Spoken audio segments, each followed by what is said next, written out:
2 de abril de 1982, 2 de abril de 2020. Han pasado 38 años. Lo recuerdo tan bien porque el 31 de marzo nacía mi hija, María Laura, Lali, que cumplió el 38 años en cuarentena, en un cumpleaños vía Skype. Y estaba yo internada cuando recibí el llamado de teléfono de mi suegra que me anunciaba con emoción: hemos recuperado Malvinas. Entre el problema del posparto, la emoción y la confusión, creí que había entrado a una fase de locura desconocida. Sin embargo, después de varios días de Radio Carve, de escuchar menciones, de intentar entender y no sentirme antipatria, hoy puedo decir que Malvinas, además de un hecho desgraciado y una guerra, ha dejado una serie de narrativas respecto a ese hecho. Un hecho fue el que instalaron los medios de comunicación, cuando exaltaron la guerra al principio y después, cuando ya se preveía la derrota, empezaron a hablar de locura, empezaron a hablar de irresponsabilidad, y aquellos héroes de Malvinas se transformaron rápidamente en locos de la guerra. Esto, hoy, con la terminología moderna, podría ser los fake news, porque ninguna de esas razones fueron valiosas. Si nosotros simplificamos la historia, vamos a cometer siempre grandes errores. Creer que esto lo decidió un general borracho es una simplificación. Una guerra no se motoriza por la decisión de uno. Por supuesto que había decisiones políticas detrás de esa decisión. Les convenía al que la declaraba y a aquel a quien había sido declarada. Todos tenían razones políticas, razones estratégicas, y nosotros teníamos razones políticas más que estratégicas, porque desde aquella pérdida de Malvinas se había avanzado bastante en los últimos años desde el punto de vista diplomático, que después de la derrota retrocedió notablemente. Ahora, ¿quién cuenta la guerra? ¿Quién tiene derecho o quién toma por su cuenta esa narrativa de la guerra? Tenemos que escuchar relatos y tenemos también que ir a documentos. Por suerte están los documentos.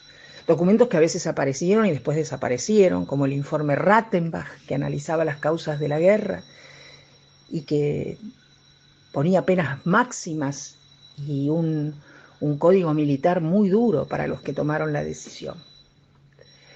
Informe desaparecido, después apareció esto de la desaparición que siempre nos persigue en esos años, ¿verdad?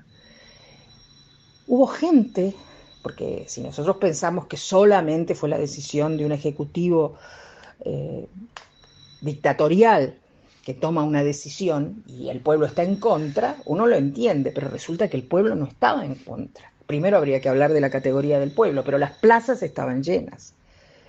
La gente cosía, la gente había armado cadenas de solidaridad. Había gente que se había anotado para ir a poblar las islas. O sea que esto no se puede obviar cuando se hace la reconstrucción. Esto fue así. Ese momento histórico se vivió de esa manera. De una manera increíble, de una manera impensada.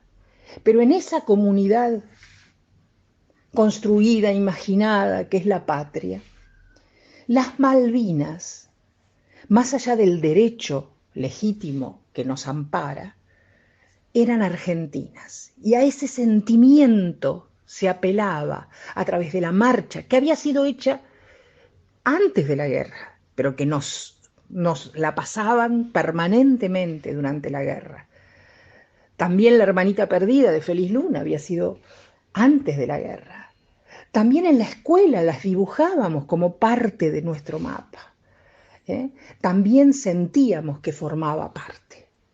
Más allá de las explicaciones internacionales, teóricas, que por supuesto sostenemos, pero sosteníamos siempre en las Naciones Unidas, en nuestro reclamo permanente. Sin embargo, a partir de este momento histórico en donde a esos soldados que no estaban preparados los envían y salen de los pueblos con la despedida de todo el pueblo aclamándolos, y un regreso sin gloria, como aquella famosa película de Vietnam. Un regreso sin gloria. ¿Por qué? Porque vinieron flacos, porque vinieron mal, porque firmaron documentos que se encuentran en donde tenían que prometer y jurar ellos y sus familias que no iban a contar aquello que pasó.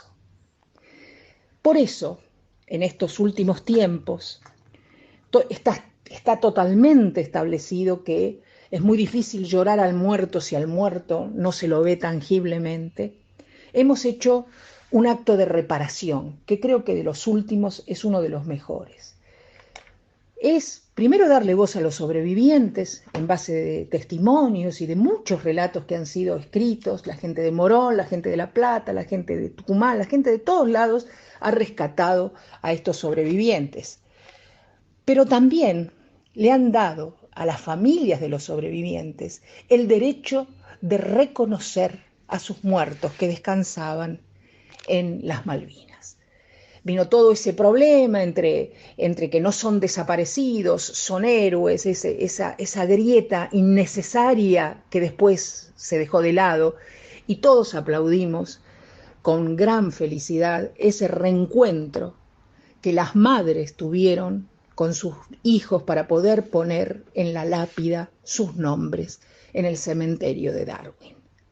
Esto ha sido la mejor reparación histórica que han tenido los que fueron a Malvinas, mandados por un gobierno dictatorial, pero con el acompañamiento de muchos ciudadanos que creyeron ver en esta guerra la recuperación de la dignidad.